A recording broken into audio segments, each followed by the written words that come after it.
Hola a todos y bienvenidos a otra video lección de PrepMir. En este video vamos a hablar de hernias, primero de hernias de manera general y luego nos vamos a centrar en las hernias más frecuentes. Es un tema muy importante ya que su preparación y su reparación en cirugía es de los más frecuentes. La hernia, del griego hernios o brote, retoño, eso es lo que significa, se define como la salida del intestino o parte de él, cubierto por sus tegumentos, sí, no son segmentos, sino tegumentos, de la cavidad en la que normalmente está contenido, a través de una zona de debilidad de la pared, un orificio o un canal natural. Existe una incidencia máxima en la edad neonatal en cuanto a las hernias adquiridas. En la edad adulta, las hernias por esfuerzo y finalmente, en el anciano, las hernias por debilidad. El sitio de aparición más frecuente en varones, pero también en términos absolutos, es el sitio inguinal, mientras que las mujeres predominan los umbilicales, el sitio umbilical, la zona umbilical y la zona crural. Las hernias pueden ser de origen congénito, por tanto determinadas por una detención en el desarrollo de la pared, lo que puede ocurrir a cualquier edad, y pueden ser también de origen adquirido. En este caso, se podría derivar de una condición de esfuerzo de una zona de debilidad de la pared, y esta debilidad es por diversos factores que pueden contribuir a la aparición de estos. Y algunos de estos factores pueden ser un déficit metabólico, como colágeno, una predisposición anatómica o un aumento de la presión abdominal, como es el caso de la tos, el embarazo o el esfuerzo físico. Entre las causas que predisponen el desarrollo de una hernia, pues encontramos las malformaciones congénitas, encontramos el embarazo, encontramos los factores hereditarios, edad y pérdida de peso.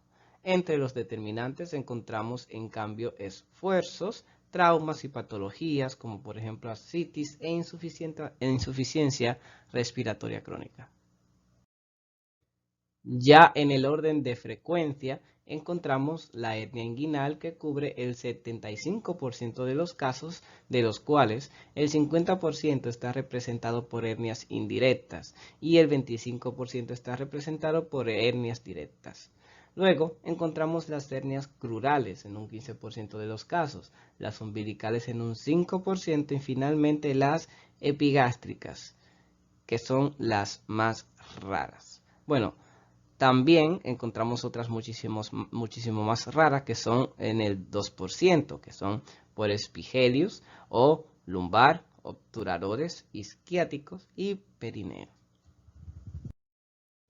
Los elementos constitutivos de una hernia son la puerta, que representa el orificio, el paso por donde sale el intestino, el saco, que es el revestimiento de las vísceras herniadas, que a su vez está formado por el cuello, el cuerpo y su parte inferior, y finalmente el contenido de la hernia, que dependiendo de la localización y el origen, puede ser de diversa naturaleza.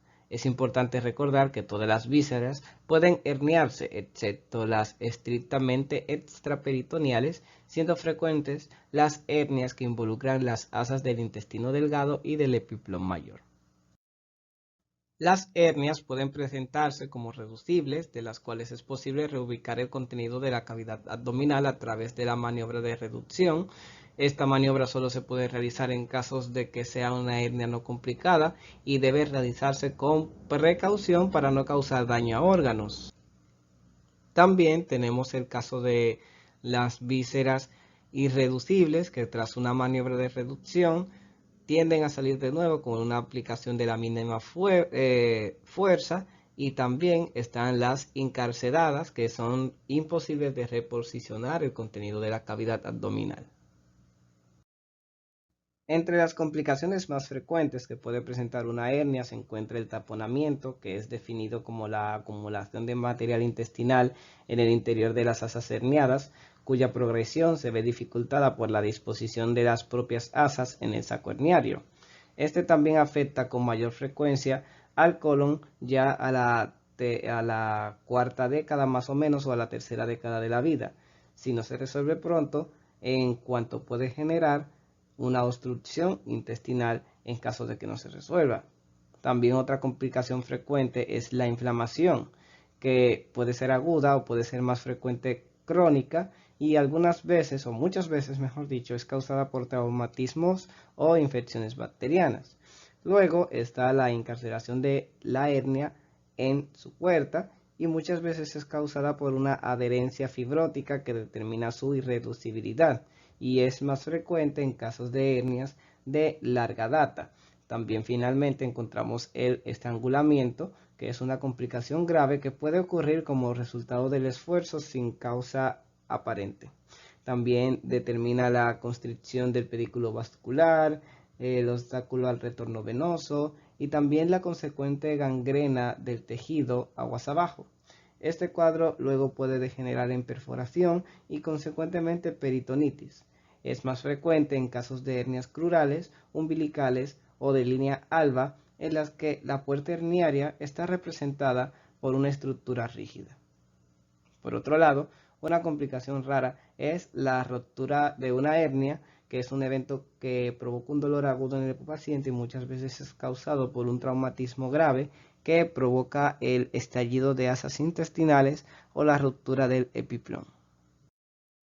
Ahora nos centramos en las hernias inguinales. La hernia inguinal se define como aquella variedad de hernia que, atravesada por la pared abdominal, pues recorre todo o parte del canal inguinal.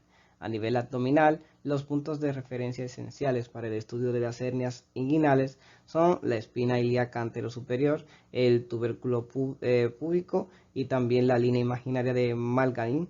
Y este último conecta el tubérculo púbico y representando la proyección superficial del ligamento inguinal, pues define los límites entre esta región inguinal que está ubicada arriba y la región crural que está ubicada abajo. Veamos ahora las características esenciales del canal inguinal. Pues el canal inguinal tiene aproximadamente 5 centímetros de longitud y está dispuesto de lateral a medial, de profundidad a superficial y en dirección cefalocaudal. Su contenido está representado en el varón por el cordón espermático, mientras que la mujer por el ligamento redondo del útero. Sus paredes están representadas superiormente por el tendón conjunto, anteriormente por la aponeurosis del músculo oblicuo externo, posteriormente por la fascia transversalis y por la aponeurosis del transverso, e inferiormente por el ligamento inguinal y el ligamento lacunar. Otras estructuras esenciales para la caracterización de las hernias son los hoyuelos inguinales que permiten su clasificación en oblicuo interna, oblicuo externa y directa. Estos hoyuelos son estructuras que han surgido en base a emergencias. A este nivel de algunas estructuras como la arteria epigástrica inferior, también el remanente de la arteria umbilical y el remanente del uraco. Como podemos ver en la figura, con la letra A identificamos el hoyuelo lateral, la estructura de paso de la hernia oblicuo-externa con la letra B y el hoyuelo medial, paso de la hernia directa y por último con la letra C, pues el hoyuelo supravesical, paso de la hernia oblicua interna. Podemos distinguir las hernias inguinales en congénitas formadas tras la obliteración fallida del conducto peritoneo vaginal y no siempre presentes al nacer y raras en el sexo femenino. En este último caso podemos identificar la hernia oblicua externa, que es la más frecuente, cuya puerta herniaria representada por el hoyuelo lateral. También está la hernia directa, que está determinada por una debilidad de la pared posterior y que emerge del hoyuelo medio. Y finalmente la oblicua interna, mucho más rara y excepcionalmente sujeta a estrangulamiento. Su puerta está representada por el hoyuelo supravesical.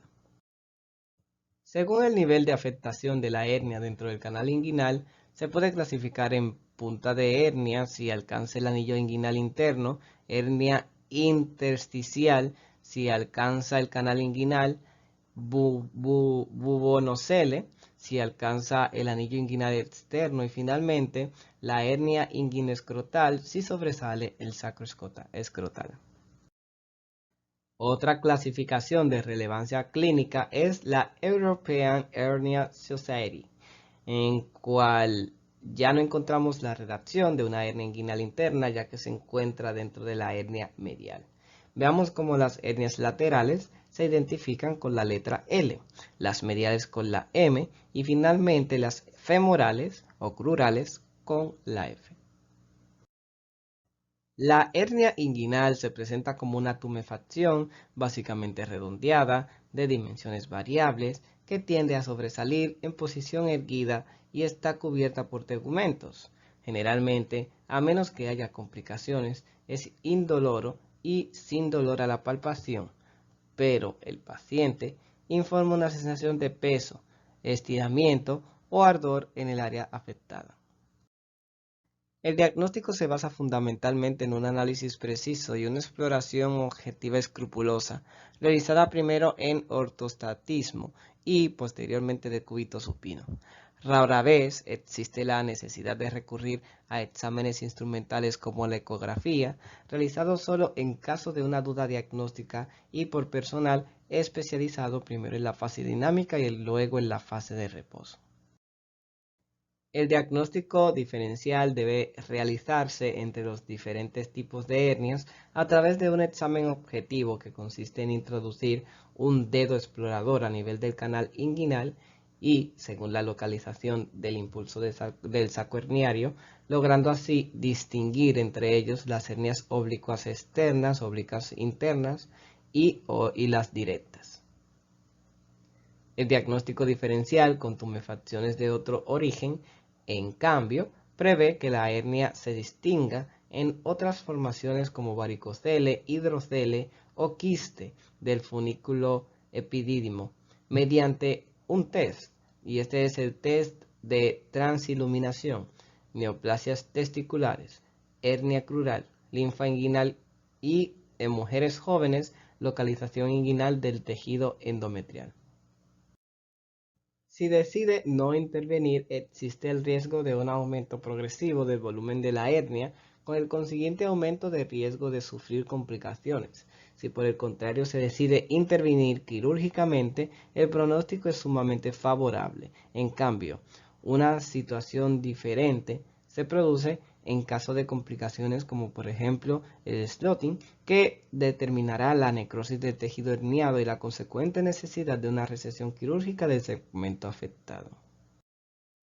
La terapia prevé, en casos de hernia estrangulada, intervención oportuna de emergencia.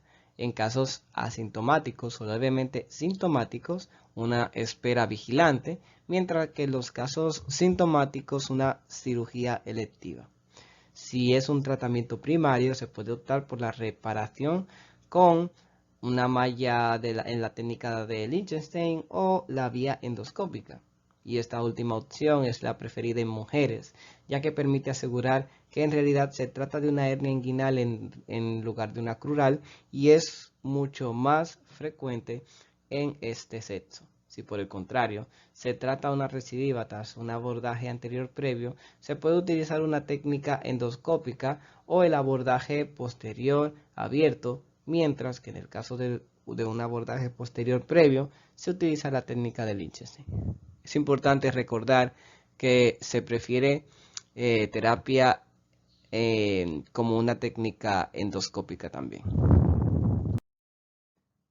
En casos de reparación de hernia inguinal no se recomienda la profilaxis antibiótica ni en casos de reparación abierta ni en casos de reparación endoscópica, ya que no reduce significativamente el riesgo de infecciones de la herida, mientras que la infiltración de anestésico local ayuda en la reducción del dolor postoperatorio, y esto también limita el uso de los analgésicos en los días siguientes a la operación.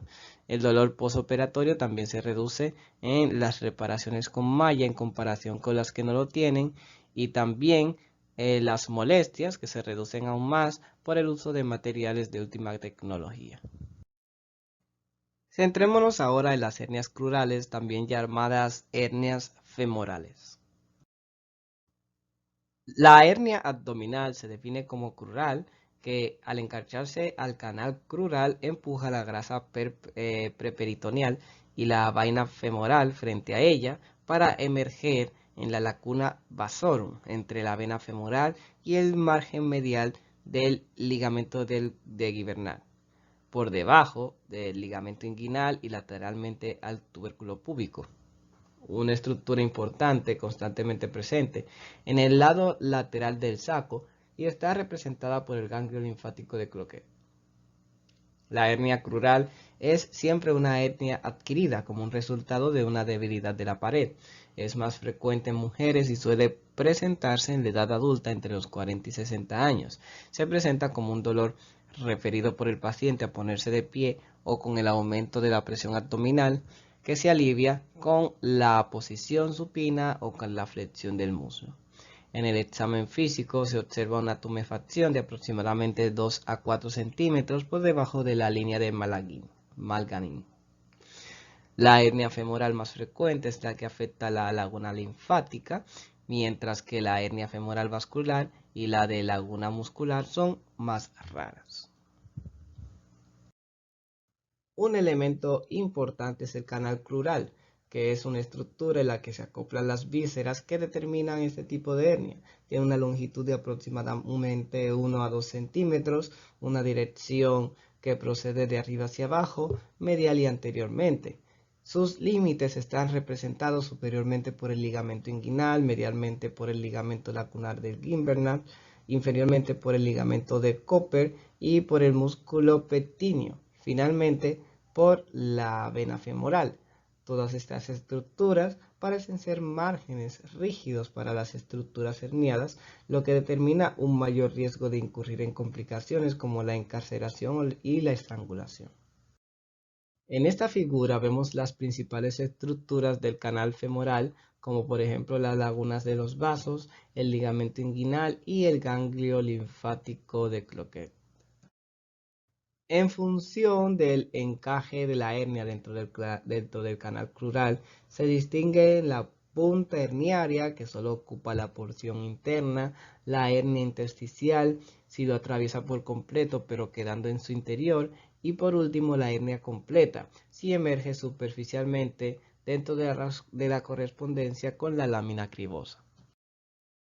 El diagnóstico diferencial debe hacerse con inflamaciones de otra naturaleza, como por ejemplo la presencia de algún ganglio crural y una hernia inguinal o una varice en la vena safena. Es interesante recordar que muchas veces es muy difícil hacer un diagnóstico diferencial certero entre una linfadenitis crural aguda y una hernia crural estrangulada, tanto que muchas veces solo es posible durante una cirugía de urgencia. El tratamiento oportuno es importante en el tratamiento de las hernias femorales, dado el mayor riesgo de complicaciones, y se ha demostrado que el tratamiento laparoscópico tiene una menor tasa de recurrencia asociada con menos dolor posoperatorio que la reparación por un bordaje anterior. El abordaje laparoendoscópico también permite identificar con certeza el tipo de hernia en cuestión y tratarla de la mejor manera posible. Además, las guías recomiendan el uso de la malla en reparaciones selectivas de hernias femorales. Ahora pasamos a las hernias umbilicales. Se define como la herniación del contenido abdominal a través del orificio umbilical. Su periodo de aparición varía según el tipo de hernia umbilical. Pueden permanecer asintomáticos, pero a menudo causan síntomas dispépticos y dolor abdominal. Al examen físico se observa una tumefacción blanda elástica en la zona umbilical que tiende a aumentar con la presión abdominal y se reduce con maniobras de reducción manual o de cúbito. Las hernias umbilicales pueden ser de 4 tipos: embrionarias o onfalocele, determinados por la aplasia de la pared abdominal, y es una condición muy seria y el intestino estará cubierto solo por el amnios, pero no por el peritoneo. Está la fetal, que está determinada por un cierre incompleto de la pared, que sin embargo se produce después de la constitución del peritoneo, y en este caso, por lo tanto, el intestino estará cubierto de peritoneo visceral, que sufrirá una curación espontánea. Finalmente encontramos la hernia umbilical de adulto, y también involucran la porción superior del anillo umbilical y en casos particularmente grandes existe el riesgo de incurrir en úlceras e infecciones. Este último es más frecuente en mujeres y tras embarazo, ascitis y obesidad, tumores o también distensión abdominal aguda. Los tipos más raros son las hernias epigástricas o de línea alba. Estas se definen como hernias que ocurren en la porción de la línea alba entre el proceso sifoides del esternón y del ombligo. Tienen dimensiones pequeñas, de orden de unos pocos centímetros y son más frecuentes en la población masculina de edad media y son siempre hernias adquiridas sobre todo de esfuerzo.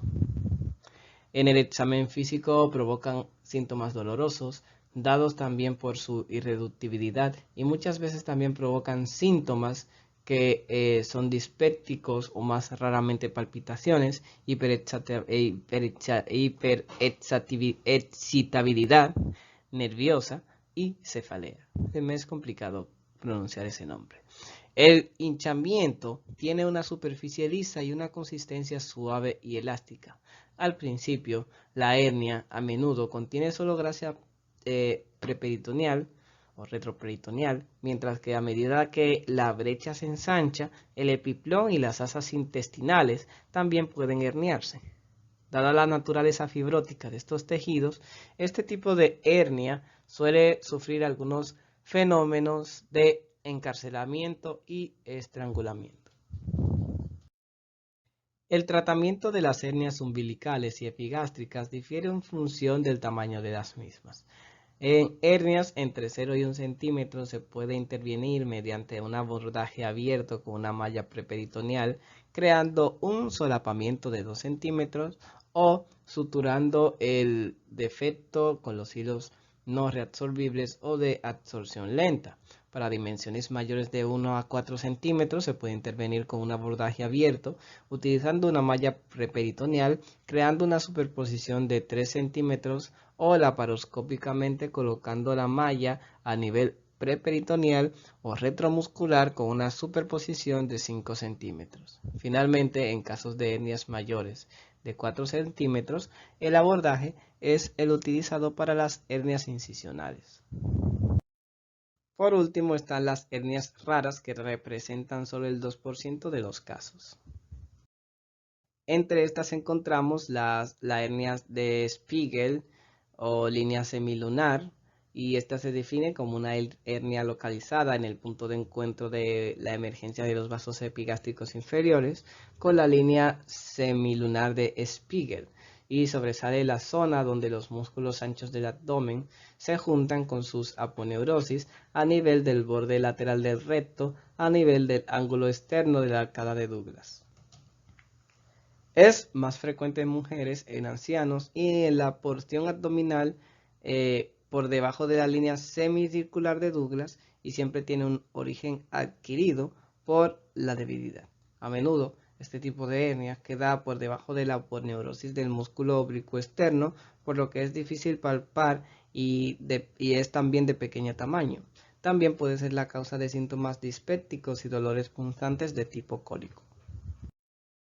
El contenido suele estar representado por el epiplón y las asas intestinales. El diagnóstico diferencial incluye una ruptura del músculo recto, fibromas, lipomas y dolor de la lipomatosis.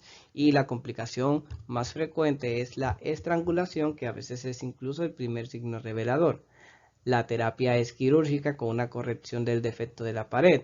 También en estos casos se recomienda intervenir en casos asintomáticos por el alto riesgo de las complicaciones. En el caso de una hernia pequeña, se puede utilizar una sutura directa del defecto, mientras que en el caso de los defectos más grandes, se puede utilizar la corrección de malla, tanto por vía laparoscópica como por vía abierta. Luego encontramos las hernias lumbares. Es una hernia muy rara que se presenta a nivel lumbar en correspondencia con dos zonas de debilidad, que es el triángulo de Petit, que determinará la hernia a espalda baja, y el cuadrilátero de Greenfield, que va a determinar en cambio una hernia lumbar superior. A menudo, este tipo de hernia llega al punto de aparición de vasos y nervios en la región lumbar. El triángulo de Petit está delimitado medialmente por el músculo dorsal ancho, lateralmente por el oblicuo externo e inferiormente por la cresta ilíaca. El cuadrilátero de Greenfeld, en cambio, está delimitado por los músculos espinosos y el cuadrado lumbar, también el oblicuo interno y por último la 12ª costilla. Las hernias lumbares pueden tener un origen congénito dado por una detención del desarrollo de la pared. También pueden ser adquiridas y por lo tanto ser espontáneas o en consecuencia de algunos traumatismos, esfuerzos físicos, eventos que provoquen un aumento de la presión abdominal también. Son hernias por agotamiento y el saco puede estar parcial o completamente ausente, ya que a menudo involucran vísceras que están parcialmente cubiertas por el peritoneo. En el examen físico se encuentra el dolor lumbar, hinchazón y a veces también el dolor reflejo en el abdomen. El diagnóstico se realiza con una base en la anamnesis, una exploración física e investigación radiológica, mientras que el diagnóstico diferencial debe hacerse con algunos lipomas lumbares, fibromas, neoplasias malignas primarias y metastásicas y también abscesos osifluentes. La terapia es quirúrgica y en este caso, pues al ser quirúrgica, tenemos hernias pequeñas y se puede utilizar la sutura directa del defecto, mientras que el caso de los defectos más grandes se puede utilizar una corrección con malla, tanto por la vía laparoscópica como por la vía abierta. Finalmente nos encontramos con las hernias obturadoras. Así se define la hernia que se origina en el orificio externo del canal obturador. Tras pasar por el canal obturador, las vísceras pélvicas, que son el divertículo vesical, trompa, ovario, asa intestinal, se hernian a través de la región superomedial del músculo, por debajo del músculo pectíneo, y son hernias adquiridas por debilidad, generalmente raras, pero más frecuentes en mujeres ancianas. Recordemos que el canal obturador tiene una longitud de 2 centímetros, un diámetro de 1 centímetro y está limitado por arriba por el hueso púbico, mientras que por debajo es la membrana y los músculos obturadores. El contenido suele ser del intestino delgado, mientras que el saco herniario es un saco deslizante. La hernia obturatriz suele ser pequeña, tanto que muchas veces pasa desapercibida para el propio paciente. Su diagnóstico a menudo tiene lugar de hecho solo cuando surge una complicación. En este caso, el paciente va a referir un dolor en la cara medial del muslo y va a asumir una actitud antiálgica en la flexión del mismo. La terapia es quirúrgica y muchas veces se realiza con urgencia debido a que las complicaciones con las que presenta son graves. El tratamiento se puede realizar por vía laparoscópica mediante una técnica TAPP que también permite verificar la vitalidad de las vísceras herniadas o mediante un abordaje abierto como una laparotomía mediana inferior. Un tipo particular de hernia que es el laparocele o la hernia post-laparotomía o una hernia incisional. La hernia incisional se define como la salida de vísceras abdominales a través de una brecha músculo-aponeurótica en la pared en correspondencia con una incisión quirúrgica previa. En el caso de que tenga un diámetro superior a 10 centímetros, hablamos de una hernia incisional voluminosa, mientras que en el caso de una gran pérdida de tejido musculoesquelético y también peritoneo, con la consiguiente afectación cualitativa y cuantitativa de la pared abdominal, hablamos de un desastre de la pared. La hernia incisional ocurre en el 5% de las laparotomías y accesos laparostópicos, y los factores predisponentes para su aparición son las infecciones de heridas, EPOC, la tos violenta también, las enfermedades metabólicas, la obesidad, la desnutrición y por último una técnica de sutura incorrecta. Su localización más frecuente es a nivel de la línea media, tanto porque son acciones más utilizadas como porque se perfilan en una posición ortogonal de las líneas de fuerza de la actividad contráctil de los músculos abdominales, dificultando así su cicatrización. Las hernias incisionales también son frecuentes en correspondencia con las colostomías e ileostomías. El diagnóstico se realiza encontrando antecedentes de cirugía laparoscópica previa e identificando en el examen físico una, una tumefacción, a veces dolorosa, en correspondencia con una cicatriz de laparotomía que protruye con el aumento de la presión intraabdominal. La terapia puede ser radical y por lo tanto quirúrgica, colocando mallas de abordaje abierto laparoscópico conservador, y esta última solución se reserva solo para casos en pacientes con alto riesgo que no cuentan con las condiciones físicas adecuadas para ser operados y se consigue mediante una sujeción con una banda elástica.